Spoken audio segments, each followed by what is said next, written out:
and public sector jobs are based on shares determined by how the populace of the various ethnic communities voted in the 2022 general election.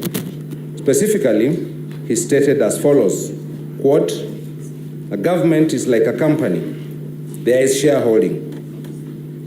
Kuna wale who have invested a lot of shares, kuna wale wameweka kidogo, kuna wale wamekataa, lakini wote ni wa Kenya. So ndio tukasema, kama wewe umeenda kupanda mahindi, ama wacha nipeane example ya ng'ombe, kwa sababu niko Kajiado. Wewe uko na ng'ombe yako ya maziwa, hiyo ng'ombe imezaliwa ikiwa njao, umeichunga vizuri, umepatia majani, umenunulia dairy meal, umepatia chumvi, umepeleka kwa malisho, umepatia maji, imezaa, imeanza kukamuliwa. Wewe unatakiwa kwanza ukue mtu ya kwanza kukamua hiyo ng'ombe na kunywa maziwa." End of quote.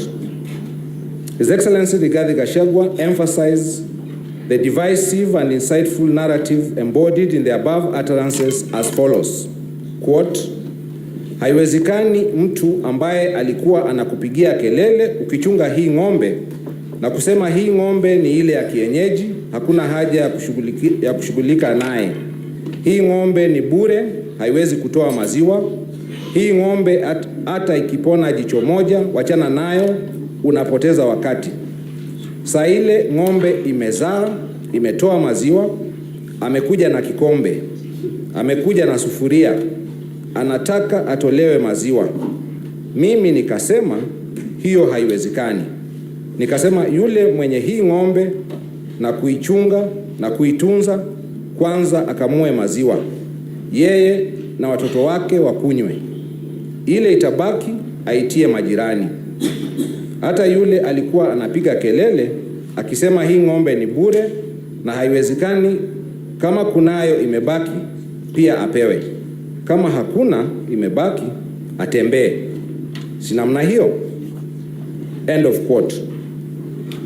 His Excellency Rigathi Gachagua made similar remarks at another public forum as follows, quote, "A government is like a company. I did not say it is a company. I said it is like a company. In every company, there are shares, preferential shares and ordinary shares. When there is an AGM, non-shareholders do not vote or attend the AGM. When there are dividends to be divided, they are divided according to the number of shares. That is the truth." End of quote. His Excellency Rigathi Gachagua continued the insightful and divisive utterances at yet another forum where he stated as follows, quote, "Si lazima tungeangalia nyinyi. Sisi lazima tungeangalia nyinyi. Hii serikali ni kampuni na ni ya shares. Si ndio? Ni ya shares. Kuna wenye kampuni, wale wako na shares mingi, wale wako na chache. Kuna wale hawana. Sasa nyinyi mliinvest kwa hii kampuni ya William Ruto na Rigathi Gachagua. Sasa lazima mvune. Yule ambaye alipanda atafanya nini? Simulipanda. Simuliamka mapema." End of quote. At another forum in Nandi County, His Excellency Rigathi Gachagua continued the same divisive and insightful narrative as follows, quote, "Raisa ako pale niko hapo. Raisa ako pale niko hapo. Huyu Felix ako hapo. Mimi mnanijua msimamo wangu, ya kwamba watoto wakiwa wengi, kuna wale kwanza ya kuangaliwa. Si mnajua? Sasa huyu Felix ako pale ndiye kuunganisha mawaya. Mambo yenu tumepanga. Mambo iko sawa. Chakula iko jikoni, karibu kuiva. Watoto ni wengi, chakula ni kidogo. Iko watoto ya nyumbani, iko wajirani. iko namna hiyo, na nyinyi mtulie. Chakula ikiiva, sisi ndio wenye kupakua, na watoto tunawajua kwa sura na kwa msimamo. Hatuwezi kuwa confused. Kuna mtu hajui watoto wake? Na wiki inakuja tutatangaza hatua kali ile tutachukua na ile maneno tumepanga. End of quote. In addition, in September 2024, during a public rally in Nairobi, His Excellency Rigathi Gachagua made public utterances that incited other communities against the ethnic communities that live around the Mount Kenya region by stating as follows, quote, na mimi mkaniambia nimsaidie rais kwa kazi, lakini nikiwa hapo kwa serikali nikuwe pia nikichunga mambo ya watu wa mlima. Niendelee kuchunga mambo ya mlima ama nisichunge? Sasa hiyo kuchunga mambo ya mlima inaniletea matatizo. Ati naambiwa mimi ni mkabila. Mimi ni mkabila kweli? Nikichunga mambo ya watu wa mlima iko makosa?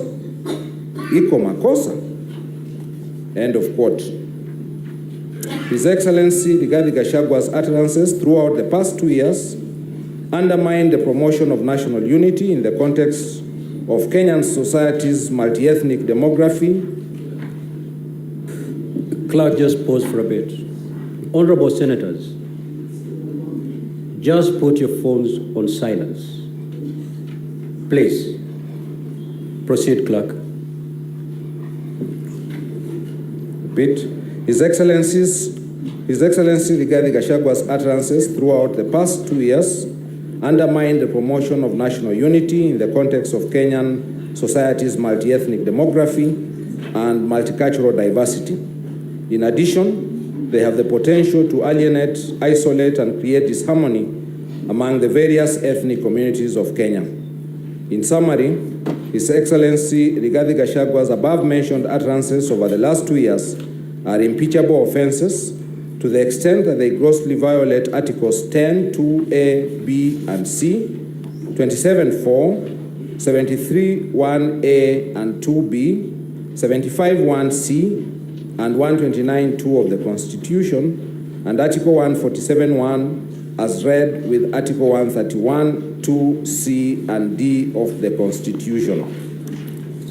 Specifically, His Excellency Rigathi Gachagua's divisive and insightful public utterances over the last 2 years, A, are incompatible with the high calling and dignified status of the office of the Deputy President of the Republic of Kenya, B, can stir ethnic hatred and promote ethnic balkanization of the Republic of Kenya, C, falsely alluded to an non-existent government policy to discriminate and marginalize the populace of the regions and tribes that did not vote for the current administration in the 2022 general elections.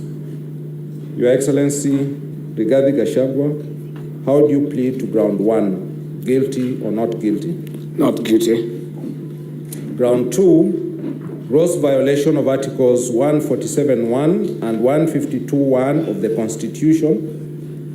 Article 147.1 of the Constitution provides that the Deputy President shall be the principal assistant of the President and shall deputize for the President in the execution of the President's functions.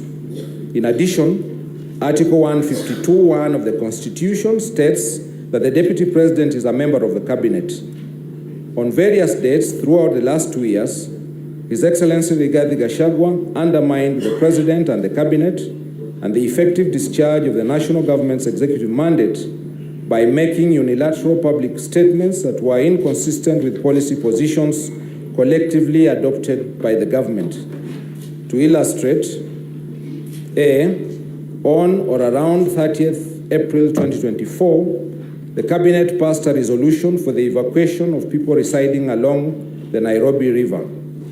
B, shortly after that, His Excellency Rigathi Gachagua made a public statement opposing the Nairobi River riparian evacuation orders, which the Cabinet had sanctioned for public safety and climate change mitigation.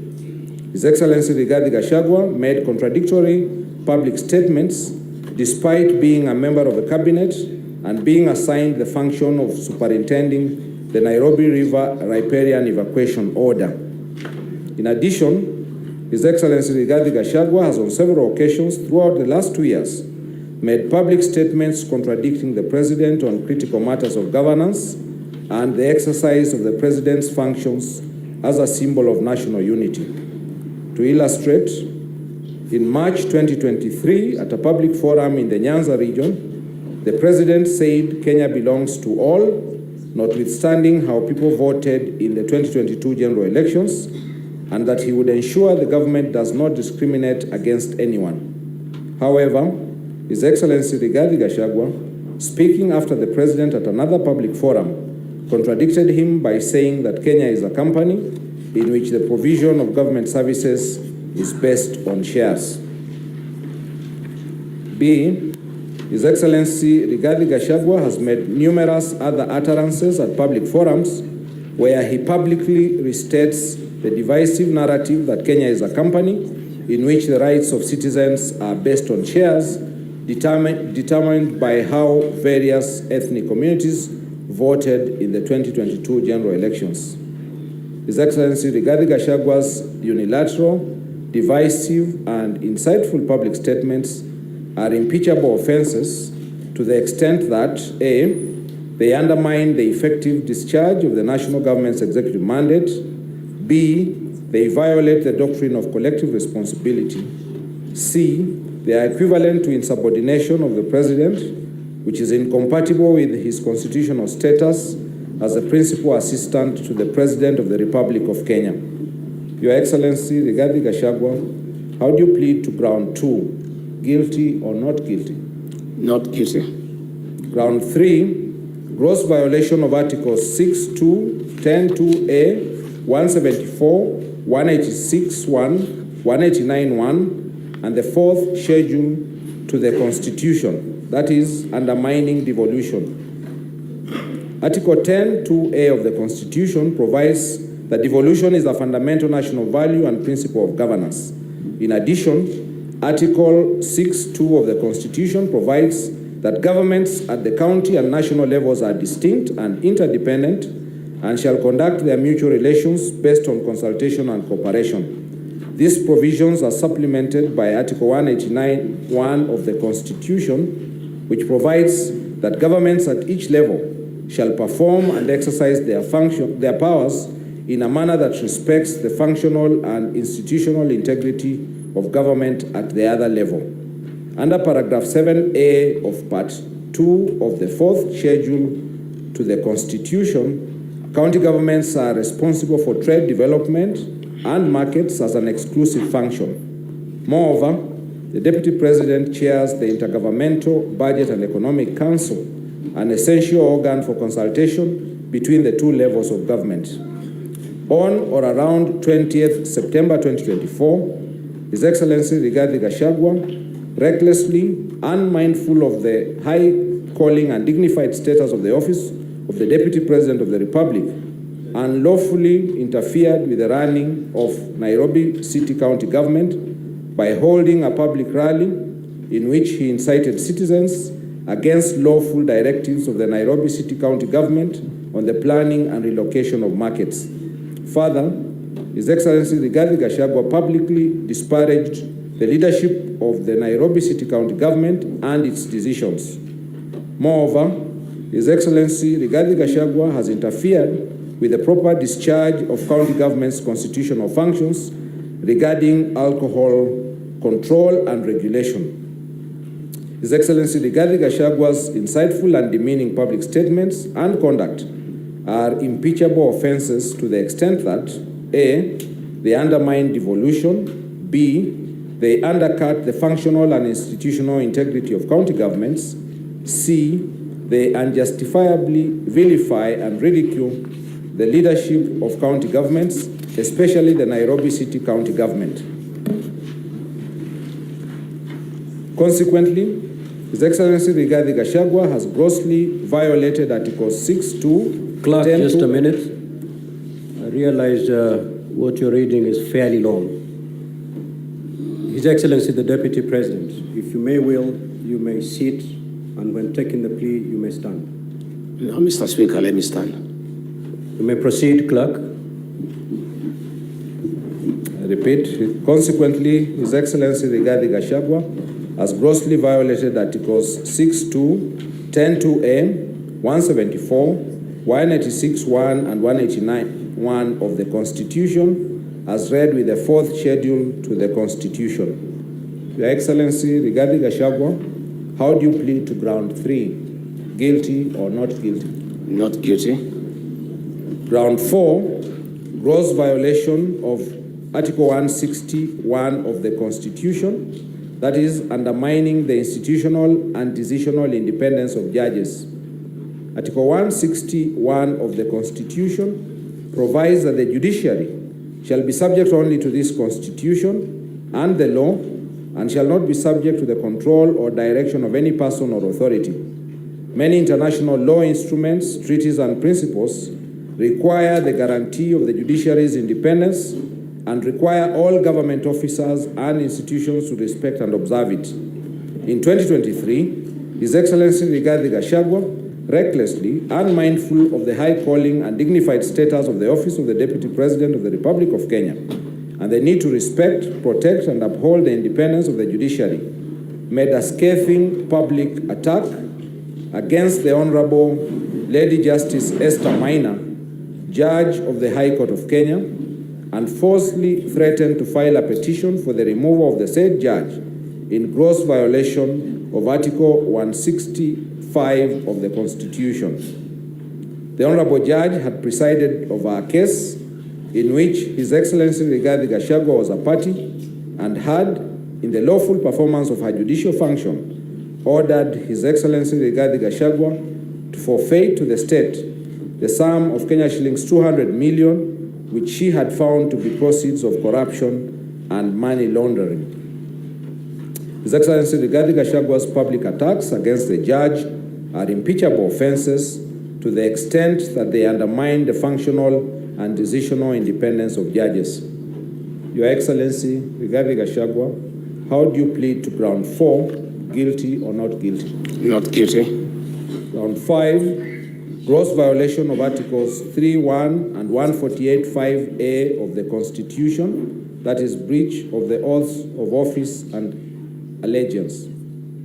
His Excellency Rigathi Gachagua's actions and utterances outlined in grounds 1, 2, 3, and 4 constitute a gross violation of Article 3.1 of the Constitution, which requires every person to respect, uphold, and defend the Constitution. Further, the actions and utterances of His Excellency Rigathi Gachagua grossly violate Article 148.5a of the Constitution, which prescribes the oath of allegiance of the office of the Deputy President that obligates the Deputy President to obey, preserve, protect, and defend the Constitution and all other laws. Your Excellency Rigathi Gachagua, how do you plead to ground 5, guilty or not guilty? Not guilty. Part B, serious reasons to believe that the Deputy President has committed a crime under national law pursuant to Article 151b(2) of the Constitution. Ground 6, serious reasons to believe that His Excellency Rigathi Gachagua has committed crimes under Sections 13(1)(a) and 62 of the National Cohesion and Integration Act.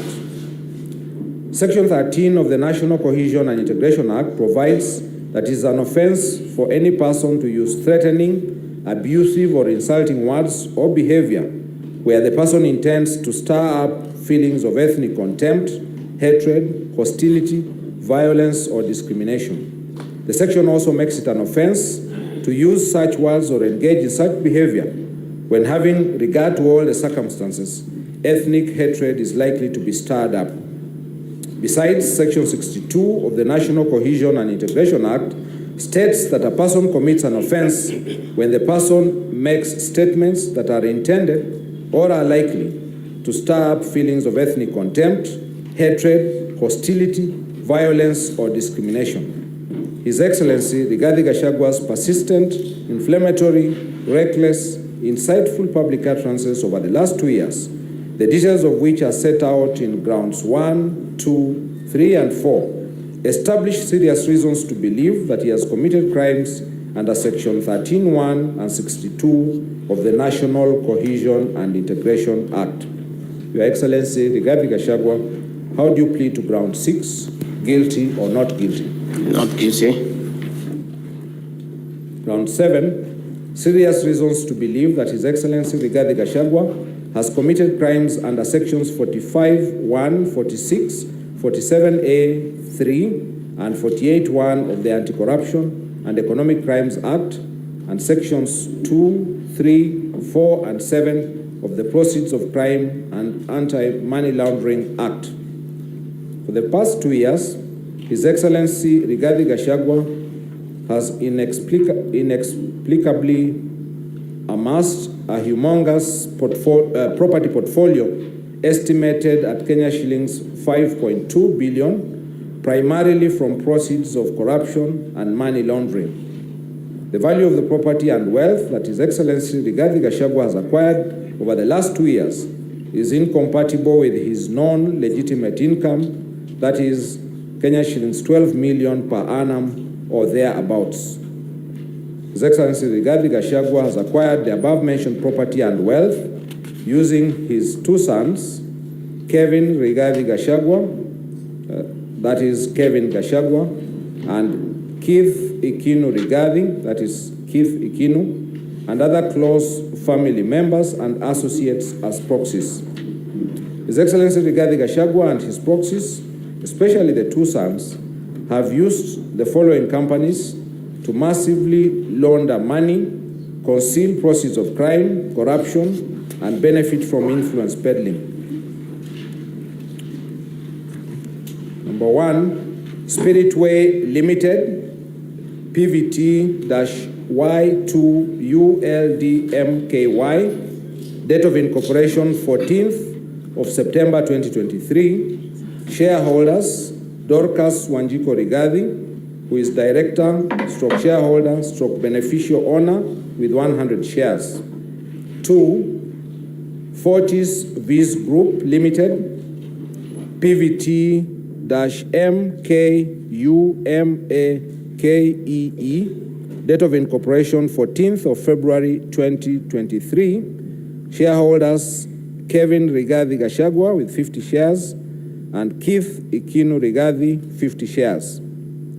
3, Grand Bypass Apartments Limited, PVT-5JUZEKL8, date of incorporation 11th of January 2024, shareholders Rigathi Gachagua, director, John Mwai Madenge of 7676931 as director, Peter Njoroge Regeru, number 4686103, director, Vipingo Beach Resort Limited, number C159289, shareholder with 1 share.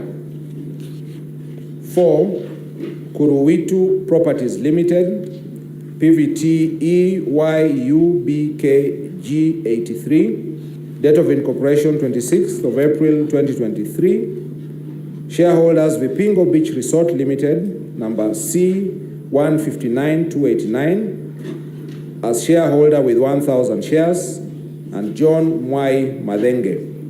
Number 5, the Anansi Collective, BN-JRCG76AG, date of incorporation 29th of March 2021, shareholders Keith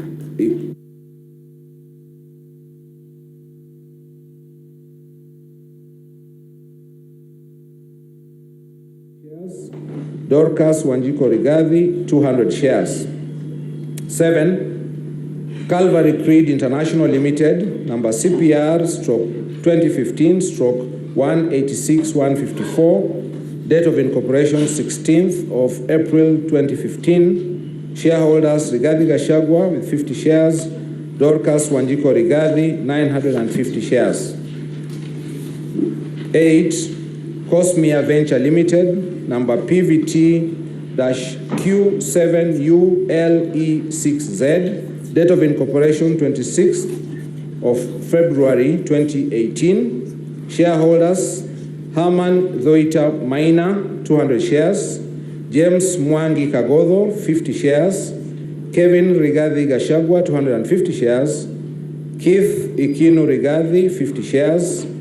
Irene Nyanjao Washira, 250 shares. And David Kipkemboi Mudhamia, 200 shares. Number 9, Cristo Kenya Limited, number CPR/2009/4898, date of incorporation 12th of June 2009. Shareholders, Kevin Rigathi Gachagua, 200 shares. Keith Ikino Rigathi, 200 shares. 10, Delta Merchants Limited, number CPR/2009/4874, date of incorporation 9th of June 2009. Shareholders, Rigathi Gachagua, 200 shares. Dorcas Wanjiko Rigathi, 200 shares. 11, Vipingo Beach Resort Limited, number C159289, date of incorporation 5th of August 2008. Shareholders, Kevin Rigathi Gachagua as director. Keith Ikino Rigathi, director. Estate of the deceased, James Nderito Gachagua, shareholder with 10,000 shares. 12, Rigathi Gachagua Foundation, number CLG-XXFXRG, date of incorporation 11th of November 2022. Shareholders, Rigathi Gachagua. 13, Dorcas Rigathi Foundation, number CLG-G9FV2G, date of incorporation 19th of October 2022. Shareholders, Kevin Rigathi Gachagua, Keith Ikino Rigathi, Dorcas Wanjiko Rigathi, Nancy Wamboi Kang'ethe. 14, Heartland Supplies Limited, number CPR/2009/4881, date of incorporation 11th of June 2009. Shareholders, Rigathi Gachagua, director as director, stock shareholder with 200 shares. Dorcas Wanjiko Rigathi as director and shareholder with 200 shares. 15, Karandi Farm Limited, number C94303, date of incorporation 25th of June 2001. Shareholders, Rigathi Gachagua as director, shareholder with 700 shares. Dorcas Wanjiko Rigathi as director and shareholder with 100 shares. 16, Morani Manufacturers Limited, number PVT-8LU7Q8GD, date of incorporation 13th of October 2021. Shareholders, Dorcas Wanjiko Rigathi as director and shareholder, 200 shares. Keith Ikino Rigathi, director and shareholder, 200 shares. Joshua Karianjahi Waiganjo, director, shareholder, 600 shares. And Grace Washuka Mwangi, beneficial owner. 17, Mothers of the Land Limited, number CLG-55FD3B, date of incorporation 1st of December 2021. Shareholders, Louisa Njeri Wanjiro, director stroke member. Caroline Jepkemboi Waiyaki, director stroke member. Lucy Njogoine Motegi, director stroke member. Dorcas Wanjiko Rigathi, director stroke member. 18, Pioneer Medical Kenya Limited, number CPR/2009/4910, date of incorporation 9th of June 2009. Shareholders, Rigathi Gachagua as director stroke shareholder, 200 shares. Dorcas Wanjiko Rigathi, director and shareholder, 200 shares.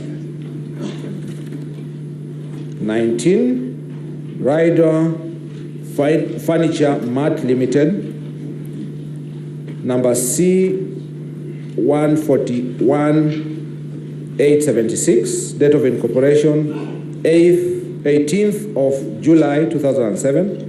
Shareholders: Rigathi Gachagua as director and shareholder, 500 shares. Dorcas Wanjiko Rigathi as director and shareholder, 500 shares. 20. Royal Crimson Ventures Limited, number PVT-LRU2QZL, date of incorporation 26th of February 2018. Shareholders: Kevin Rigathi Gachagua as director and shareholder with 400 shares. Keith Ikinu Rigathi as director and shareholder, 400 shares.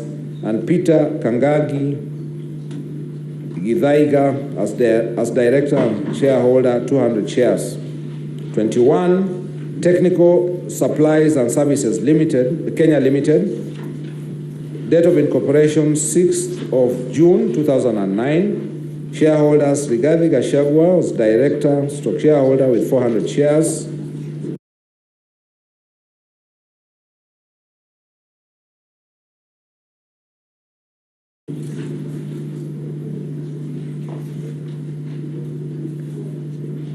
Sorry, I said that again. 21. Technical Supply. C. St. Nicholas Rehabilitation and Industrial Training Institute Limited. The company was incorporated on 8th of April 2021 under registration number PVT-AAACMO4. It deals with student rehabilitation and industrial training, trading as St. Nicholas Rehabilitation Center and Psychiatric Hospital. The sole company director is Nicholas Mugambi Maingi. The company operates an account at Equity Bank, opened on 18th August 2017, with the company director as the sole account signatory. Between 1st March 2024 and 5th June 2024, the account received a total of Kenya shillings 21,060,000 from the office of the Deputy President. The funds were suspiciously utilized as follows. A. Kenya shillings 2 million was allegedly used to purchase a white Toyota Prado from Umarali Motors Limited for Kenya shillings 8.5 million. B. Another Kenya shillings 4 million was suspiciously transferred to Nicholas Maingi's account. A cash trail in the personal account revealed that upon receipt of the funds, Nicholas made a transfer of Kenya shillings 4,660,000 to Umarali Motors Limited on 21st March 2024. The purported payment to Umarali Motors Limited using two routes raises reasonable suspicion of corruption and money laundering. Further, prior to receipt of the two payments from the Office of the Deputy President, the account was transacting in minimal accounts, raising suspicions that the entire transaction was a conduit used by His Excellency Rigathi Gachagua to siphon public funds. The payment scheme used typifies money laundering transactions. From the matters outlined in the preceding parts, it is patently clear that there are serious reasons to believe that His Excellency Rigathi Gachagua, the Deputy President of the Republic of Kenya, using his state office, has committed gross economic crimes, namely conflict of interest, abuse of office, conspiracy to commit crimes under A. Sections 45(1)A, 46, 47(A)(3), and 48(1) of the Anti-Corruption and Economic Crimes Act, and B. Sections 2, 3, 4, and 7 of the Proceeds of Crime and Anti-Money Laundering Act. Your Excellency Rigathi Gachagua, how do you plead to count 7, guilty or not guilty? Not guilty. Round 8, serious reasons to believe that His Excellency Rigathi Gachagua has committed crimes under Section 132 of the Penal Code and Section 29 of the Leadership and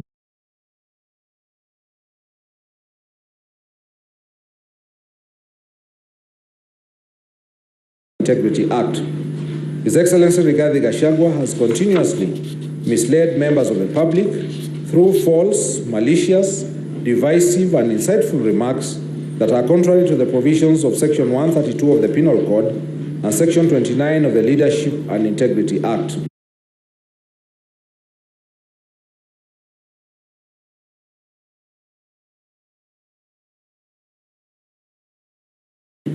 To illustrate, sometime in January 2024, His Excellency Rigathi Gachagua made a sensational but false accusation that Honorable Justice Esther Maina, Judge of the High Court of Kenya, had engaged in corruption. He publicly said he would present a petition for the removal of the said judge, which he has not done to date, leading to the inevitable conclusion that he knew his allegations were false. On or about